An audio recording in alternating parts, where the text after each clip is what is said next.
Hello बच्चों, good morning. देखिए, आज जो है हमारा वो है टॉपिक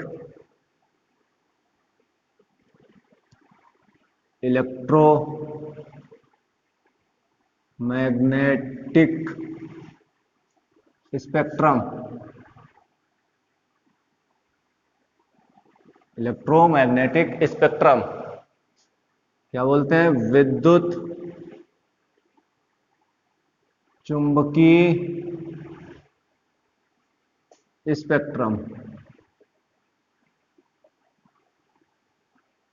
समझिए, जो लाइट है हमारी, वो जो है दो प्रकार की तरंगों से मिलकर बनी होती है। ठीक है, दो प्रकार की तरंगें कौन कौन सी? इलेक्ट्रोवेव, विद्युत तरंगे,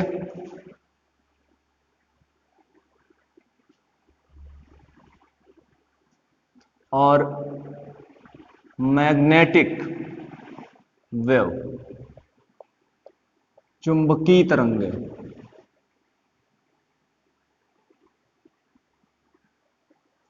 ठीक है ना, वेव्स, तरंगे। ठीक है, मतलब कहने का अर्थ यह है कि जैसे कि मान लीजिए यहां से ये तरंगे जा रही है हमारी, कौन सी है समझना, इलेक्ट्रोवेव जा रही हैं। ठीक है, तो इस तरंग के, विद्युत तरंग के समकोण पर, परपेंडिकुलर पर आपकी क्या जाएंगी? क्या जाएंगी? देखो, जहां पे आपकी विद्युत तरंग काट रही है वहीं पर आपकी चुंबकीय तरंग काटेगी। ये देखो, तो उसी के परपेंडिकुलर, समकोण पे चुंबकीय तरंग जाती है। मतलब आप दिमाग में ये बिठा लो कि जैसे कि आपके यहां बल्ब जल रहा है, तो बल्ब में विद्युत तरंग जा रही है, तो वहां पे विद्युत तरंग है, तो यानी कि सिंपल सी बात, वहां पर चुंबकीय तरंग भी होगी, निश्चित है। लेकिन जो चुंबकीय तरंग होगी वो विद्युत तरंग के समकोण पर होगी, परपेंडिकुलर पर होगी। ये पॉइंट याद रखना। क्लियर? क्लियर हो गया?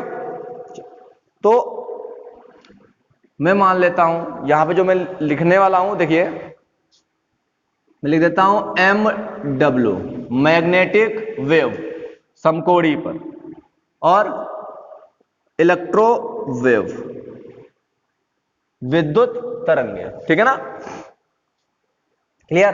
चलिए, इसको आपको मैंने जो समझाना तो बता दिया, बाकी जो लिखने वाला प्रोसेस है वो लिख लेना, इतना कोई खास नहीं है। ठीक है ना? ये आप पढ़ोगे फिजिक्स में, मैंने जो बताया वो याद रखना है आपको। अब जो तरंगे मैंने बताई, वो जो तरंगे हैं आपकी, उनका जो है बढ़ता क्रम देखिए, तरंगों का बढ़ता क्रम। ठीक है, समझिए। सबसे पहले है आपकी कॉस्मिक रेज, कॉस्मिक किरण, किरणें। फिर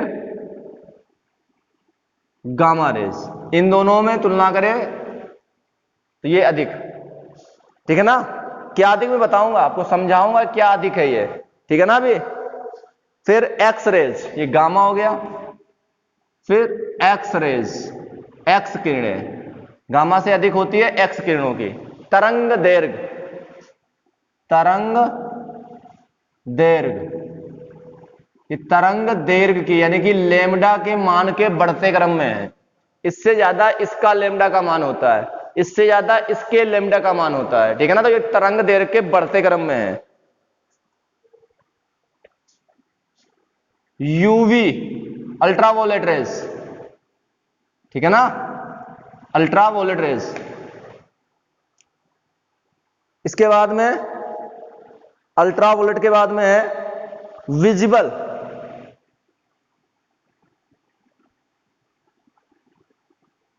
विजिबल रेज, पूरा क्रम में जगह नहीं इसलिए यहां से बना रहा हूं, इसी के आगे है ये। विजिबल रेज के बाद में है infrared. Infrared rays, infrared rays. उसके बाद में है माइक्रोवेव।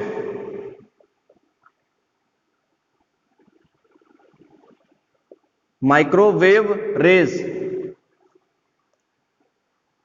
ठीक है ना, माइक्रोवेव रेज। फिर है रेडियो रेज।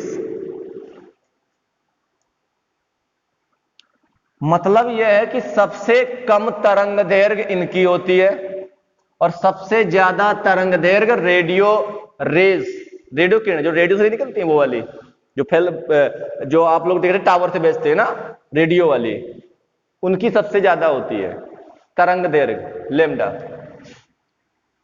तो तरंग दैर्घ्य के बढ़ते क्रम में है ये। सबसे ज्यादा किसका है? कॉस्मिक।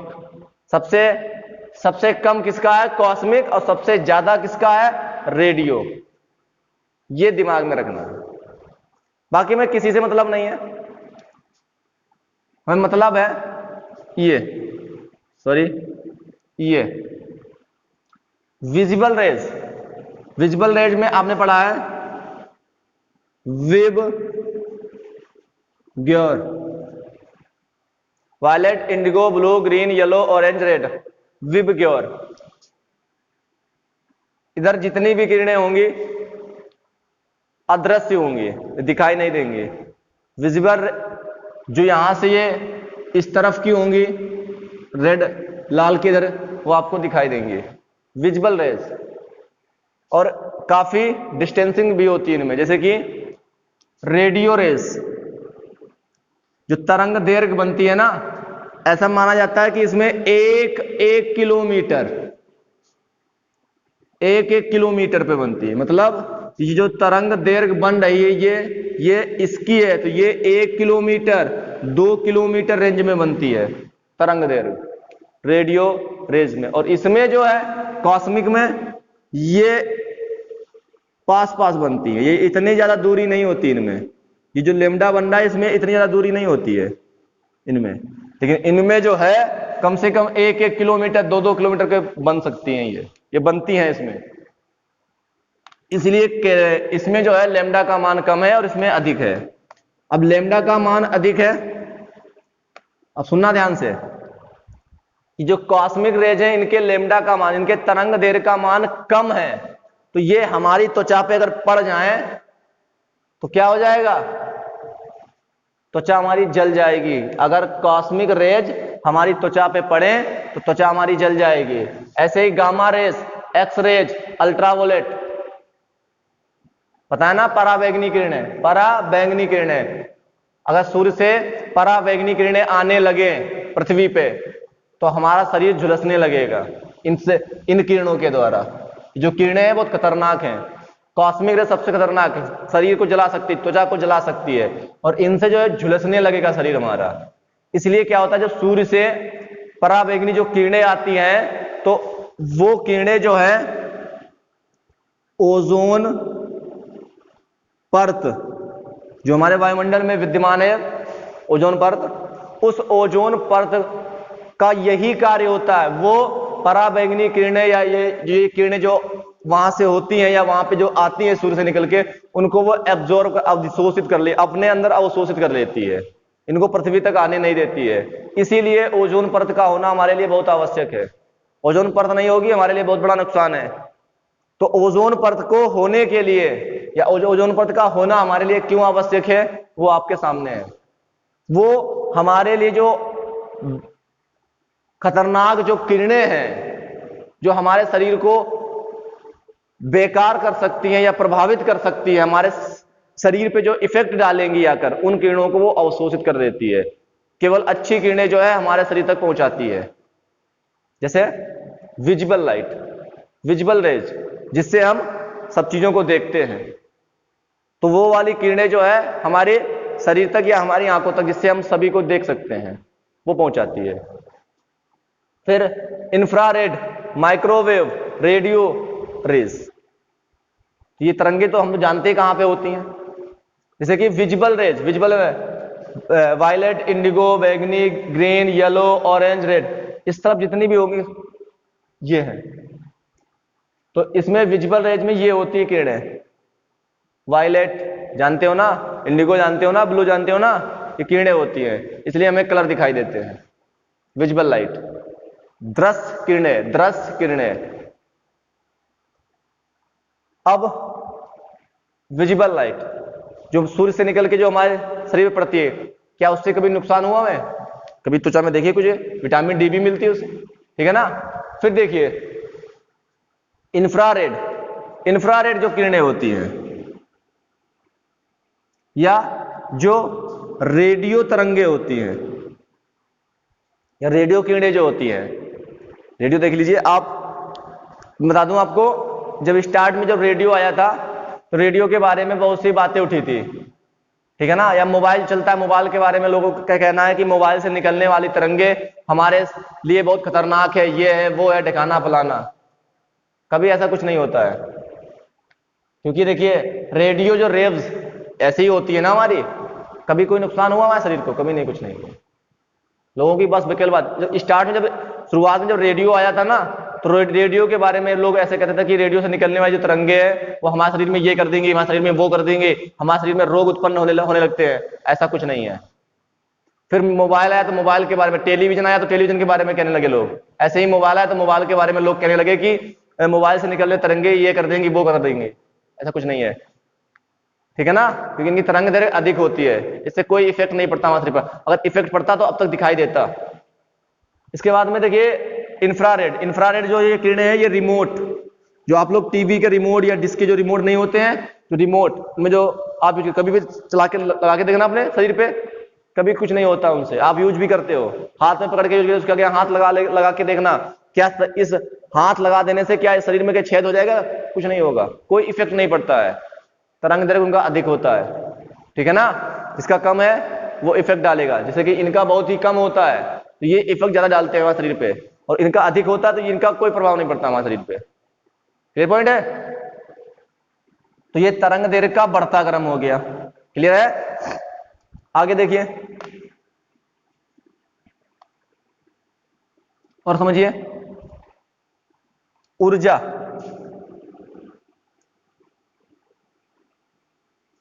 अगर ये बात करें कि ये किस क्रम में है, तो ये जो ऊर्जा के घटते क्रम में है, ये ऊर्जा के घटते क्रम में है।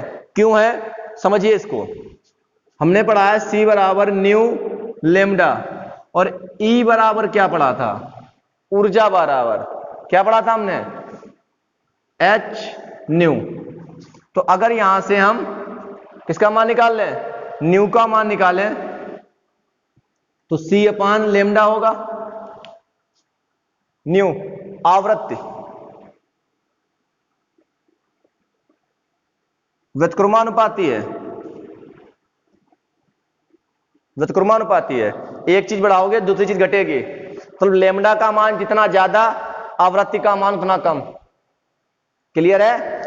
अब देखिए E बराबर क्या है? H न्यू, जो ऊर्जा है वो आवृत्ति के, जो ऊर्जा है वो आवृत्ति के समानुपाती है, मतलब आवृत्ति बढ़ेगी तो ऊर्जा बढ़ेगी, आवृत्ति घटेगी तो ऊर्जा घटेगी। चेक करो, लेमडा का मान ज्यादा आवृत्ति कम, यानी कि इनके लेमडा का मान ज्यादा था तो इनकी आवृत्ति और ऊर्जा कम होगी, इनके लेमडा का मान कम था तो इनकी ऊर्जा और आवृत्ति अधिक होगी। सिंपल सी बात है, इनके लेमडा का मान कम तो आवृत्ति और ऊर्जा ज्यादा, यानी कि ये जो है इनकी ऊर्जा अधिक होगी, इनकी ऊर्जा अधिक होगी और इनकी ऊर्जा कम होगी। तो अगर ये क्रम बात करें तो ये ऊर्जा का घटता क्रम है, आवृत्ति का घटता क्रम है, ठीक है ना। और तरंग दैर्घ्य का बढ़ता क्रम है। दिमाग में पॉइंट बिठाओ, आवृत्ति जो है समानुपाती कि व्युत्क्रमानुपाती, ये चेक करो। तो आवृत्ति व्युत्क्रमानुपाती है लैम्डा के, लेकिन यहां पर जो है आवृत्ति समानुपाती है ऊर्जा के। तो ऊर्जा जितनी ज्यादा आवृत्ति उतनी। तो आवृत्ति देखिए यहां पर लैम्डा के मान को बढ़ाने से आवृत्ति घटेगी, आवृत्ति घटेगी यानी कि ऊर्जा भी घटेगी। Point clear? ये नोट कर लीजिए। ये पूरा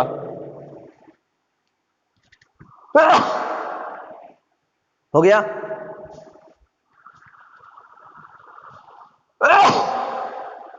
नोट हो गया। चलिए सवाल देखिए, न्यूमेरिकल। न्यूमेरिकल में बोलूंगा, फटाफट आप लोग लिखिए। सवाल लगाएंगे इन्हीं सूत्रों पे हम। न्यूमेरिकल पढ़ाए थे आपको इससे पहले वीडियो में। सवाल नंबर 1 नोट करिए जल्दी से। देखिए, विविध भारती स्टेशन की, विविध भारती स्टेशन, आपने देखा रेडियो पे, देखा चैनल आता है रेडियो पे, विविध भारती स्टेशन की प्रसारण आवृत्ति 1368 हर्ट्ज, 1368 हर्ट्ज है। प्रेक्षित से प्रसारित वैद्युत चुंबकीय तरंगों की, प्रेक्षित से प्रसारित वैद्युत चुंबकीय तरंगों की तरंग दैर्घ्य ज्ञात कीजिए। हो गया। चलिए देखिए, 1368 हर्ट्ज मतलब आवृत्ति का मान दे, क्या न्यू का मान दे रखा है 1368 हर्ट्ज। तरंग दैर्घ्य मतलब लेमडा का मान पूछ रहा है। तो मैंने बताया था सी बराबर न्यू लेमडा, अभी मैंने शुरू बताया था तुमको, सी बराबर न्यू लेमडा बताया था। तो यहां से अगर मैं लेमडा का मान निकालूं, लेमडा का मान, तो ये गुणा में है बटे में जाएगा, सी अपान न्यू, सी अपान न्यू। तो सी जो है आप जानते हो प्रकाश का वेग होता है। मैंने बोला था सी को क्या बोलेंगे हमेशा, प्रकाश का वेग। और प्रकाश का वेग इसकी वैल्यू निश्चित है 3 × 10⁸ मीटर प्रति सेकेंड, निश्चित है वैल्यू। ये आपको पता, चाहे यहां चाहे मतलब आप कहीं पर भी, चाहे लखनऊ में, चाहे दिल्ली में, चाहे बंबई, कहीं पर भी जाइए, आपको प्रकाश की वैल्यू इतनी ही मिलेगी, फिक्स मिलेगी। मतलब आप किसी लखनऊ कॉलेज में पढ़िए या बंबई के कॉलेज में पढ़िए, प्रकाश की वैल्यू 3 × 10⁸ मीटर प्रति सेकेंड फिक्स है। तो ये याद करनी पड़ेगी आपको। दिया है या नहीं दिया ये सवाल पे डिपेंड नहीं है, सवाल में दे भी सकता है नहीं भी दे सकता है, आपको याद होनी चाहिए, फिक्स वैल्यू है। तो लेमडा बराबर 3 × 10⁸। अब न्यू का जो मान है वो किसमें है, हर्ट्ज में है। इस पॉइंट को समझना ध्यान से बेटा, हर्ट्ज में है और ये मीटर में है। तो पहले इसको जो है आप मीटर में करिए, 1000 से गुणा करा दीजिए। तो 1000 को हम क्या लिख सकते हैं, 10⁻3, 1368 × 10⁻3। अब ये बन गया मीटर। तो न्यू का मान है 1368 × 10⁻3। अब ये मीटर हो गया। अब इसको हल करिए, इसको हल करके बताइए कितनी वैल्यू आई। आंसर जो है मैं लिख देता हूं, लेमडा बराबर 219.3 मीटर।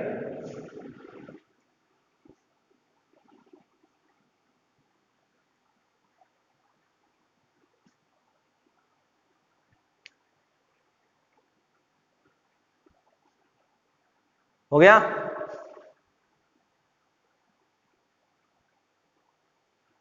हो गया, नोट हो गया। ये आप हल करके बताना मुझे, हल कर लोगे मुझे पता है, मैं इतनी तो आती होगी। सवाल नंबर 2, सवाल नंबर 2 लिखिए। सवाल नंबर 2 है, एक सोडियम स्टेट लाइट, एक सोडियम स्टेट लाइट पीला प्रकाश देती है, एक सोडियम स्टेट लाइट पीला प्रकाश देती है जिसका तरंग दैर्घ्य 589, जिसका तरंग दैर्घ्य 589 नैनोमीटर है, इस प्रकाश की आवृत्ति क्या होगी? इस प्रकाश की आवृत्ति क्या होगी? इस प्रकाश की आवृत्ति क्या होगी? हो गया? नैनोमीटर में है, इसको मीटर में करो। कितना लगाना पड़ेगा? 10⁻⁻9 मीटर। हो गया? ये मीटर में हो गया। अब C बराबर न्यू लैम्डा, ये बताया था मैंने, C बराबर न्यू लैम्डा। गुणा में क्या है? न्यू बराबर निकाल लो, लैम्डा गुणा में है, बटे में आ जाएगा। और C की वैल्यू मैं बता चुका हूं, 3 × 10⁸ मीटर प्रति सेकेंड। नोट कर दो, 3 × 10⁸, लैम्डा का मान 589 × 10⁻⁻9। ठीक है? इसको आप हल कर लेना। इसको जब आप हल करोगे तो ये आपका आता है 5.0993 हर्ट्ज। ठीक है? 5.093 हर्ट्ज। नोट कर लेना।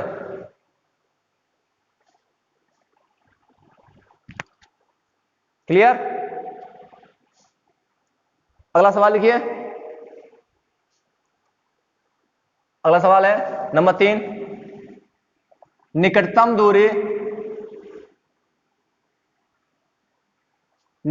दूरी पर मंगल और पृथ्वी के, निकटतम दूरी पर मंगल और पृथ्वी के मध्य की दूरी 58 मिलियन, दूरी 58 मिलियन किलोमीटर होती है जब ग्रह उस निकटतम दूरी पर हो, जब ग्रह उस निकटतम दूरी पर हो, इस निकटतम दूरी पर हो तो मंगल ग्रह की छानबीन कर रहे अंतरिक्ष यान से पृथ्वी तक रेडियो संदेश भेजने में कितना समय लगेगा?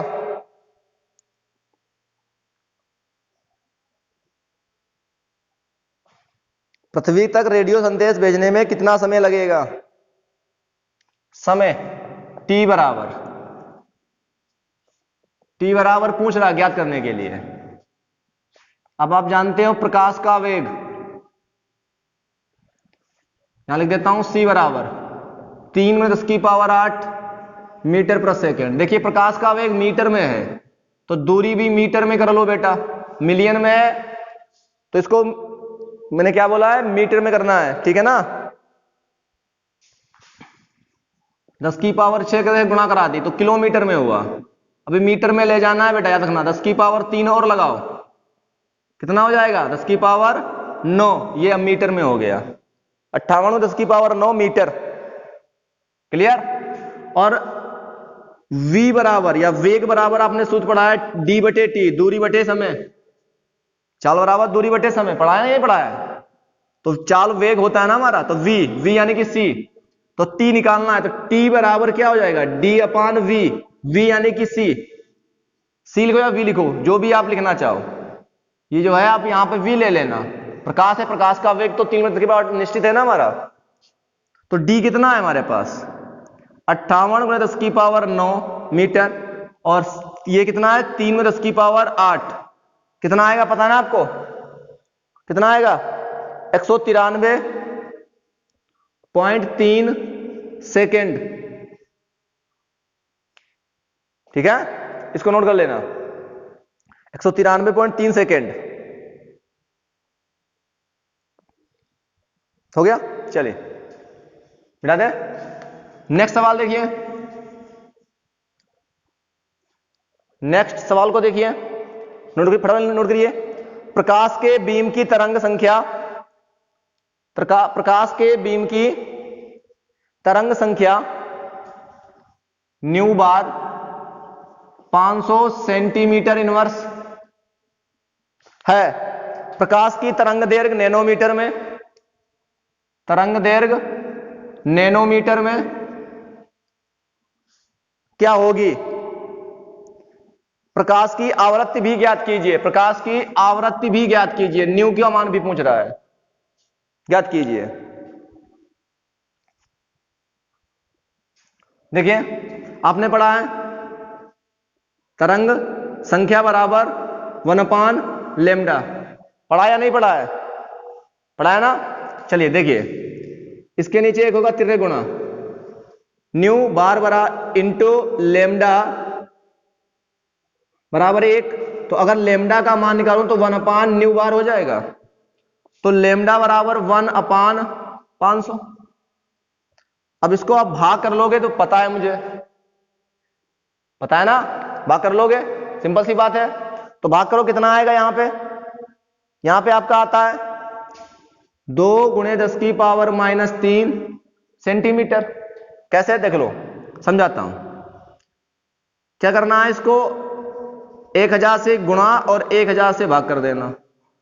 ये 2 जीरो कट जाएंगे, 5 दूनी 10, 2 हो गया।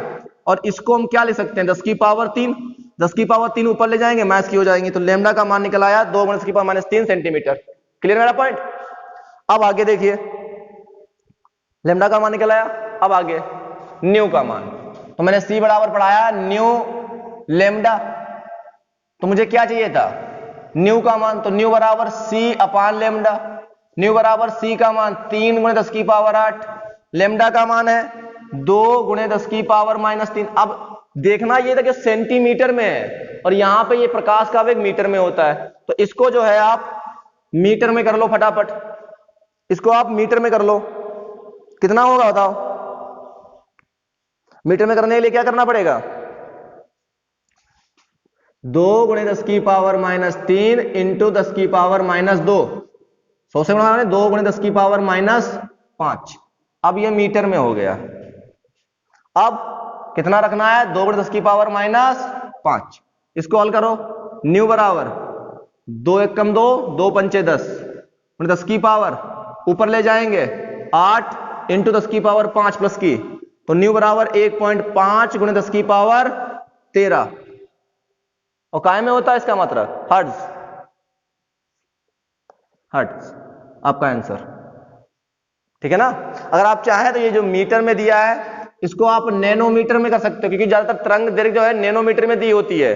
अगर आप इसको नैनोमीटर में करना चाहें तो आप क्या करेंगे, देखिए नैनोमीटर में देखिए 2 × 10⁻5 इंटू 10⁻9। अब ये नैनोमीटर में हो गया। 2 × 10 कितना, 9 से 5 जाएगा 4 नैनोमीटर। ज्यादातर जो तरंग दैर्घ्य होती है वो नैनोमीटर में होती है। तो 2 × 10⁻4 प्लस में, और जो यहां पे रखेंगे मीटर में रखेंगे, क्योंकि यहां पे जो प्रकाश का वेग है वो मीटर पर सेकंड में यानी कि मीटर में है। ठीक है ना? हो गया? चलिए धन्यवाद।